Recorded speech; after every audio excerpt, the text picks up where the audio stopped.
name is Shungu Dutiro, founder of ExtraTIME, born and raised in Johannesburg, South Africa.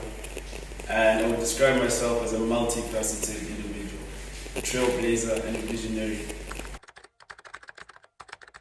I fell in love with the game of football from a very young age. At the age of 4, I was playing for the Pee-wee's team at Randburg FC. And I was actually a defender at the time. You won't believe it, I was a defender. My name actually means determination. I've always had that drive, always had that ambition and that idea of, look, I don't need to please no one, I don't need to do anything, I need to go hard. Fell in love with the game from a very young age. Played at Randburg, moved to another club, Crusaders, really thrived there, moved into being an attacker, a striker, and really just had an eye for goal. And I guess that I took that into my life in every aspect that I chose to pursue. I saw everything as a goal and everything as a means to succeed and to conquer and to achieve. I was actually scouted to go to Bidvest at the age of 12, 13. I remember them saying that I wasn't quite there, I wasn't good enough, I was too young, I should come back later. But I remember thinking that, look, these people are telling me I can't make it, but that's a reason to get up, that's a reason to actually show them. And in the end, they took me on. I was the youngest in the team, but that never fazed me. There was a tournament that was really pivotal for me, and that was a Future Champs tournament in 2016. And going back to the multifaceted part of me, I remember I was writing exams at the time. I didn't stay in camp with the team because I had to write exams and they were important to me at the time. But I would come and join the team. And later, as we progressed through the stages and as I was really getting into my group within that tournament, on an international stage, that was the first time we played against Torino, we played against Atletico Madrid, and I ended up winning top goal scorer within that tournament. And at that point, that is when everything kicked off for me within the football space, and I really felt like, this is my zone. This is my zone, this is where I'm in flow, and this is a gift that has been given to me that I need to honor, I need to obey. And at that point, things opened for me. I remember Gavin Hunt coming to me and saying, look, we want to try you out to the first team. 16 years old, just turned 17 and then signed for the first team, but still was in a position where I was balancing school. So always made it a point to balance school and pursue this. But now I'm in this new tank where I went from being a big fish to these are big guys with Dane Clay and Ngani Kumalo. And I remember they really took me on and they guided me. And that's when I first saw the importance of mentorship. I remember coming back we played in Mpumalanga Black Aces, didn't really have a good result. And I remember on the way back from the game, Ngani Kumalo pulled me aside in the bus and he said, look, boy, just focus, stick to it. And you're in a position where you're lucky right now. You're the youngest here and don't take that for granted. And you really, being afraid and being young in that position, you really opened up to me and you really showed me the importance of mentorship. And someone who's gone through it, at the time he'd come back from Spurs and he was telling me, he told me everything. That's the dream I had at the time, to play for the Premier League, play in the Champions League. He'd done all of that. And he then came and sat next to me and he told me all about it. And at that point, that was the first time I thought, that dream is in touch, that dream is possible. But fast forward, I then moved forward to my matric year, and that's when I think I got the first major setback in my career where I had to have an operation and reconstruct my hip flex, and then put me out for a year. At the time, I was devastated because I just signed this contract in the first team. It's an opportunity for me to kick off, to grow, and to really just assert myself, and now I'm out for a year. And I would say at that point, probably the first time I lost my identity, I lost myself. I thought, like, why is this happening at this point? Just at the point where the gate is opening and it's time for me to know to do my thing. My whole life up until then has been that. Retrospectively, that gave me an opportunity to focus on my matric. I managed to do well in my matric. Matriculate. I surprised myself, matriculate with 5 A's and really do well. And that gave me an opportunity to balance football, which I've been pursuing my whole life, and matric, which I wasn't going to be able to do. Fast forward now to 2018, and I'm back, but things are not ever quite the same. Struggling with this injury, I'm struggling with that injury. This is my zone, this is my flow, this is where I know I'm meant to be, but I'm struggling with niggles, struggling with this, struggling with that.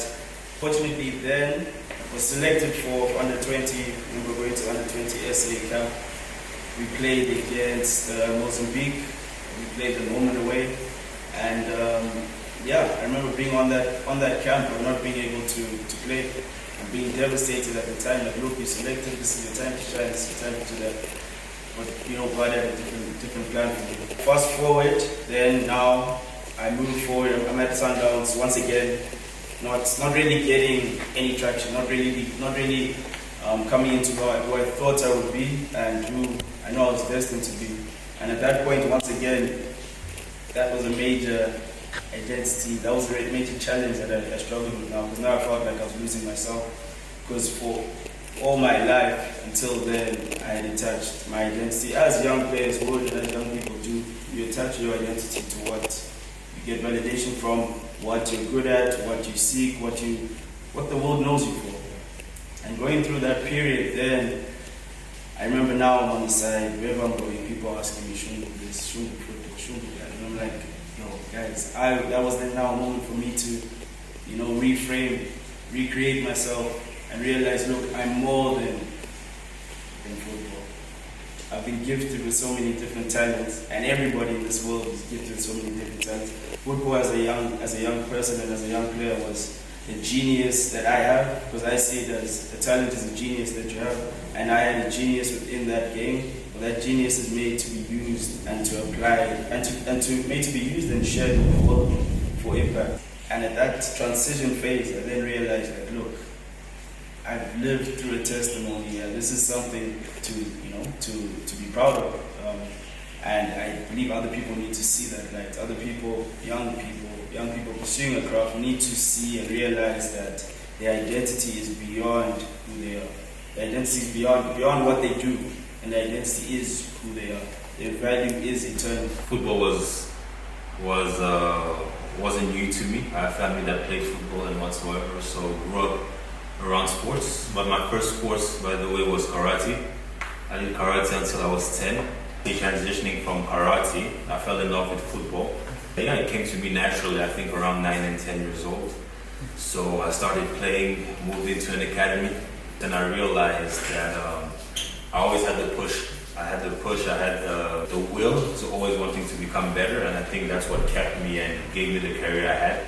Yeah, I played for an academy called Dream Team. I'm a person, I always want to feel challenged, so it was getting very comfortable playing with friends from my school and from other schools, so I decided to move. For me, I think that's where my leadership also started, because I'm 13 and 14 in the time. You get there, sometimes there's no ball for practice, and we didn't even have football jerseys to play some of our games. But I think that's where also the love and the passion for Africa started, obviously, because from my background, it's guys from the school and from the background, but then you meet different people, right? That's my second team that I go for. Played a friendly game and scored 2 goals, so they call me, the name of the team is Olympique de Kinshasa. I was playing as a striker, by the way. Yeah. A lot of people didn't know, but I was a number 9. I was like Shungu. Yeah. Coach texts me. His name is Carlos Diaz, and so cross path with that man as well. So those are people that played a huge role into my football journey. Then I had the chance to play my first international tournament with the team. We went to Spain, played the Donosti Cup. I moved from Olympique de Kinshasa to the best academy in the DRC called Ujana. Mm-hmm. That's when I knew that I had to work more than the rest. Spent almost 5 years over there, and the love of the game started growing up the ranks, playing reserve football, playing first team football. The goal for us is being able to empower athletes, to be able to show them that you're more than just a soccer player. Let people know, send them a message that you're not only an athlete, but more than just that, creating ways and pathways on how you can develop that other talent of yours, and we're building and trying to create pathways for anyone, not only athletes. So the mission is essentially the core of it is to detach your identity from what you do to who you are. And the ways in which we seek to inspire within this platform is, first of all, through the podcast. That's the first avenue that we've done. And the whole idea behind that was, look, let's get people, young people, doing their thing. Young people who are pursuing their craft, whether that's entrepreneur, creative, football people, business people. And really just, as people, we need to very often, seeing is believing. We need to see to believe. Yes, I believe in faith, but we need to see to believe and pass down your experiences. Tap into people who have done it. Tap into your names, people, household names, and people who have walked this journey that young people aspire to walk. Their dreams and everything, they've achieved the dreams. Why don't we open up? Why don't we share this? Why don't we allow them to see, look, I made this mistake, try this. And trust me, think long term, don't think short term. Because as a young person, you might think short term, but that guidance of, look, someone's walked this path, let me hold your hand, and let's just get well-rounded leaders, well-rounded creatives, well-rounded footballers, well-rounded athletes, well-rounded entrepreneurs. Long term, it's really to be able to create mentorship as well for young people. There's a lot of vertical businesses that I do, that Shungu do together. So in the short or long term, we might do a partnership with Molende Training Program where we're going to empower athletes. So the whole goal, like we said, is it's being able to help and to empower. And we've picked up that Africa don't have enough opportunities or people that can give opportunities. And we want to be able to create opportunities, right? Because we have talent in Africa. So we will have mentorship groups within those various categories of creative, business, athletes, football, and really get people who have walked the path, who succeeded in that path, to speak to them. Let's break it down. Let's break down this whole celebrity, this, that. Let's break it down and let's talk real. And let's guide them so we can have a better future. A future of talented individuals who are supported, who are guided. I wish to see ExtraTIME at a point where we've solidified this vision and this idea that we have. So impacting the youth on the ground, having courses running. By that time, maybe the 4th year of mentorship groups and cohorts running, having live panel discussions where we invite people from different spheres, creative, business, sports, whatever, come and speak and share their stories. So a platform for people to share their stories and for people to grow.